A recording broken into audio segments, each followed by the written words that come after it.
Warren Buffett é amplamente considerado o investidor mais bem-sucedido de todos os tempos. Se tivesse investido $1.000 em sua empresa de investimentos desde o início, esse investimento hoje valeria mais de $30 milhões. Embora esses retornos possam parecer incríveis, a explicação para o sucesso de Buffett reside em sua compreensão única do mercado e na aplicação consistente de princípios fundamentais. Esses princípios podem ser incorporados à vida cotidiana, e ao assistir a este vídeo, você terá a oportunidade de aprender mais sobre eles. Ao selecionar novas contratações, Buffett destaca 3 critérios essenciais: inteligência, iniciativa ou energia e integridade. Ele enfatiza que a integridade é crucial, pois sem ela, a inteligência e a iniciativa podem resultar em problemas.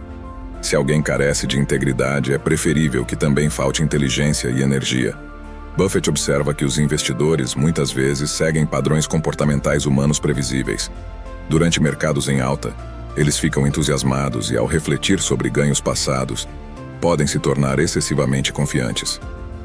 Isso muitas vezes leva a decisões imprudentes, como tomar empréstimos desnecessários.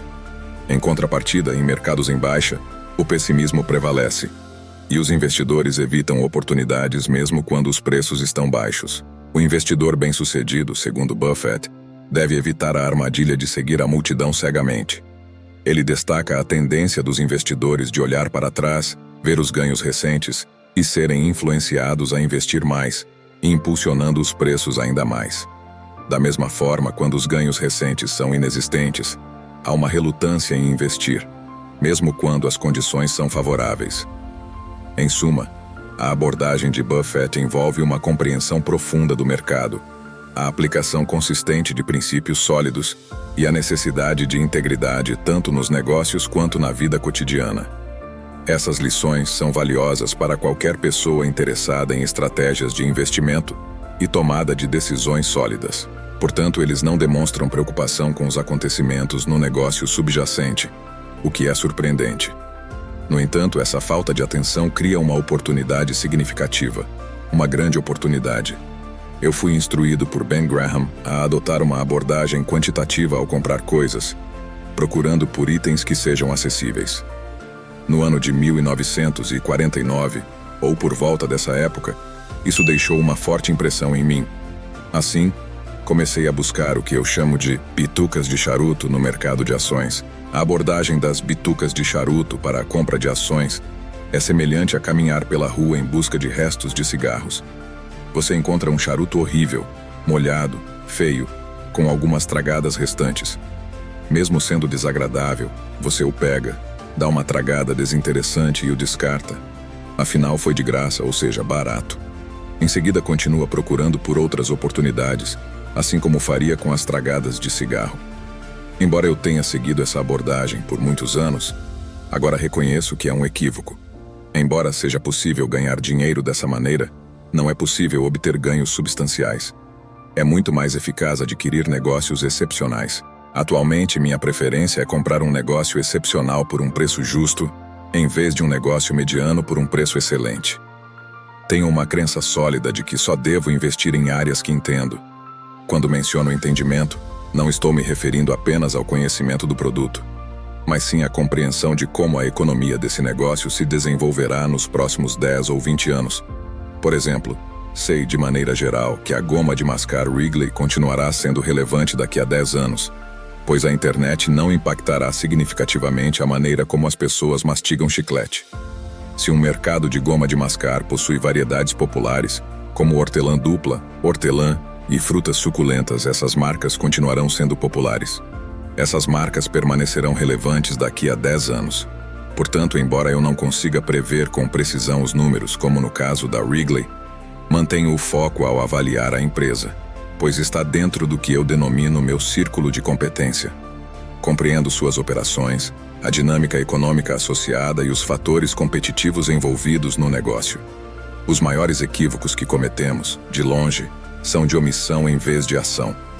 Refiro-me às situações em que eu tinha conhecimento suficiente para agir, pois estavam dentro da minha área de expertise, mas por descuido, deixei de tomar medidas.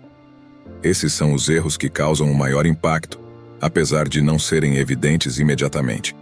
Por exemplo, há cerca de 20 anos, ao lidar com os problemas enfrentados pela Fannie Mae, poderíamos ter adquirido a empresa por um valor significativamente baixo. No entanto, por não considerar isso uma oportunidade dentro do meu círculo de competência, acabei não agindo. Este tipo de omissão pode ter custado a Berkshire pelo menos 5 bilhões de dólares.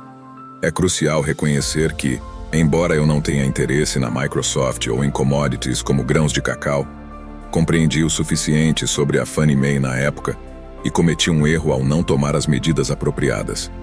Esses erros raramente aparecem nos registros convencionais, mas o custo é conhecido por mim e é substancial. Estes são os grandes equívocos que enfrentei, e a menos que eu os compartilhe no relatório anual, você não terá conhecimento deles, pois não são evidentes nos registros convencionais. No entanto, é importante ressaltar que, no geral, as omissões têm um impacto muito maior do que as ações indevidas. Existem oportunidades significativas na vida que devem ser agarradas. Embora não realizemos uma grande quantidade de ações, quando nos deparamos com a chance de fazer algo certo e grandioso, é imperativo agir. Mesmo realizar ações em pequena escala, é preferível a cometer o grande erro de não fazer nada.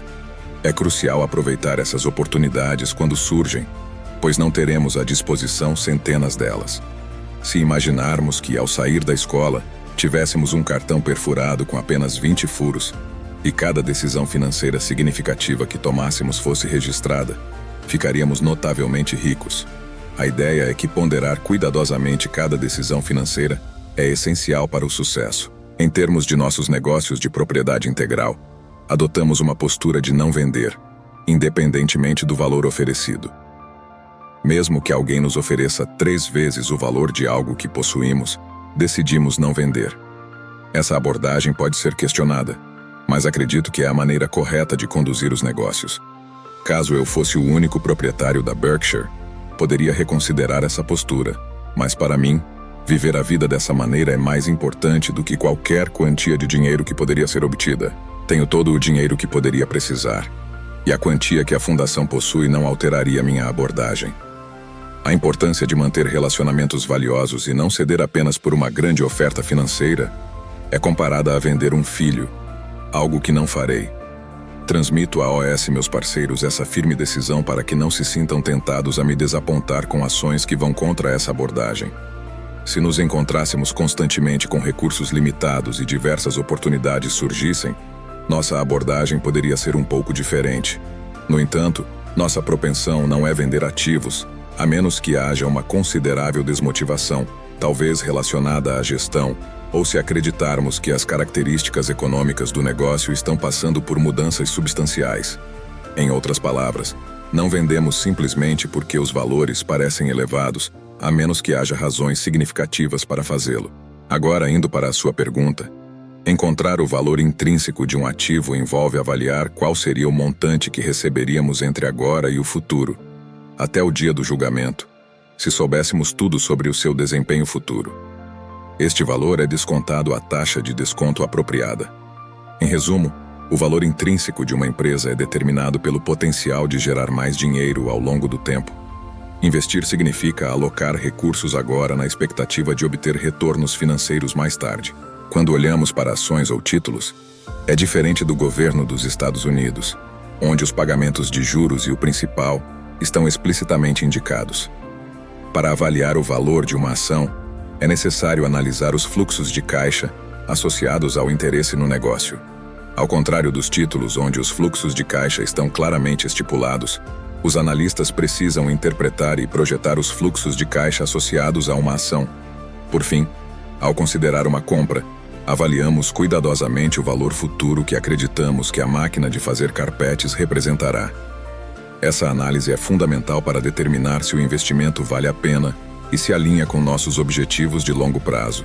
Essa é a consideração em que estamos focados, evidentemente, e todos vocês aprendem sobre isso nas escolas de negócios.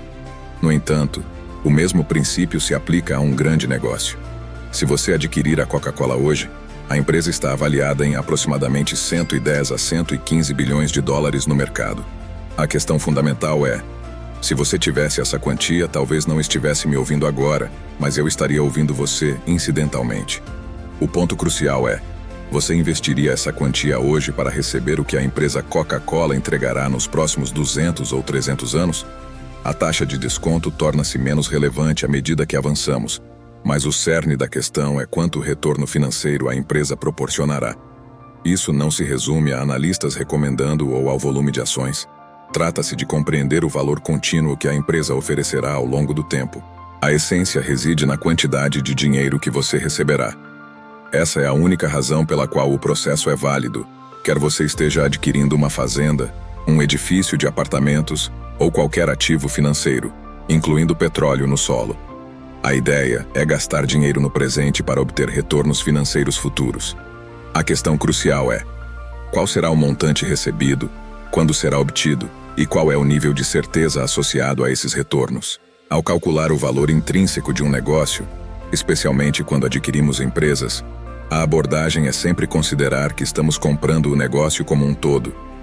Essa perspectiva é fundamental, avaliando o que o negócio proporcionará em termos de retornos e quando esses retornos serão alcançados.